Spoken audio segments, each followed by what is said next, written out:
Two and a Half Men tried to replace Charlie Sheen with 3 different characters, and they all failed.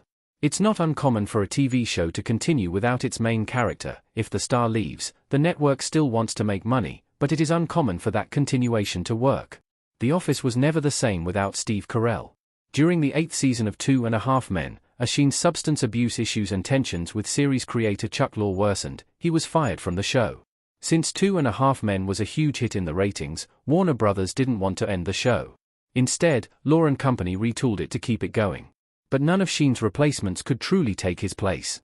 He brought such a unique energy to the show, a lovable, carefree charm mixed with a bit of edge, and he was the reason it became a hit in the first place. After Two and a Half Men killed off Charlie, it tried to replace him 3 times, but it never worked.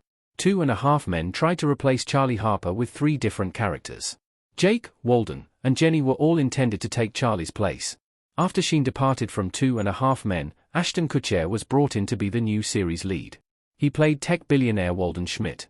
In Season 9, Episode 1, Nice to Meet You, Walden Schmidt, Walden buys Charlie's house after being kicked out by his wife and inexplicably allows Alan and Jake to remain in the guest rooms. Initially, Walden wasn't supposed to be a replacement for Charlie. In the intro, Walden took Jake's place in the middle of the lineup, whereas Jake took Charlie's place.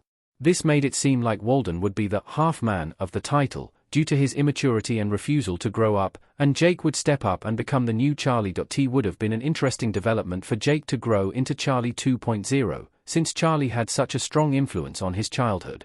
But Angus T. Jones left the show due to moral objections to its chauvinistic humor, so that didn't pan out. When Jones left, Walden became the face of the show, but his episodes weren't as funny as Charlie's. In Season 11, Episode 1, Nang Nang Nang Nang, Two and a Half Men brought in Charlie's long-lost daughter Jenny, played by Amber Tamblyn. As a hard-drinking, free-spirited bachelorette, Jenny injected some of Charlie's edge back into the show. But she didn't have any of Charlie's growth or character development. Jenny had all of her dad's sexual prowess, but none of his depth.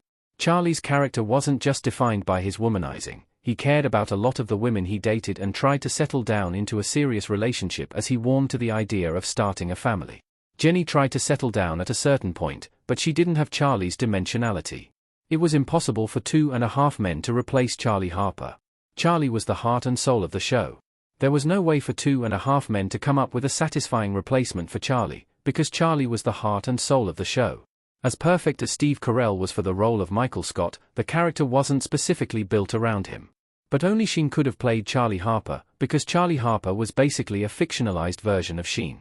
When Two and a Half Men lost Charlie, it lost the comedic engine that made the show work. Everything revolved around Charlie. The humor of the premise came from the juxtaposition of stuffed shirt Alan and innocent young Jake being around the debauchery of Charlie's lifestyle.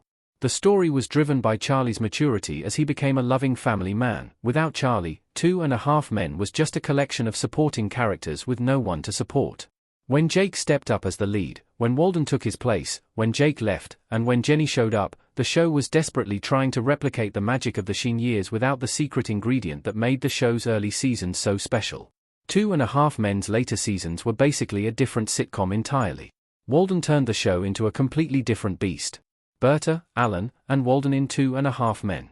With Charlie at the helm, Two and a Half Men was a blend of bedroom farce and family sitcom. Charlie would get into all kinds of bawdy antics with married women and their angry husbands, but he also gradually grew closer to his estranged brother and nephew. He initially begrudged their arrival, but deep down, he always loved them.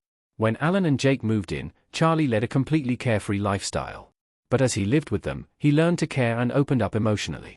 It was really heartwarming to see, and Sheen played that transformation beautifully.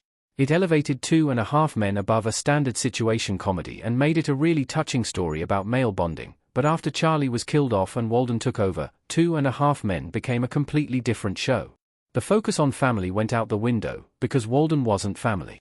It focused on the tech industry, it used Walden's weed habit for an abundance of stoner humor, and it used his close friendship with Alan for a lot of tired gay panic jokes.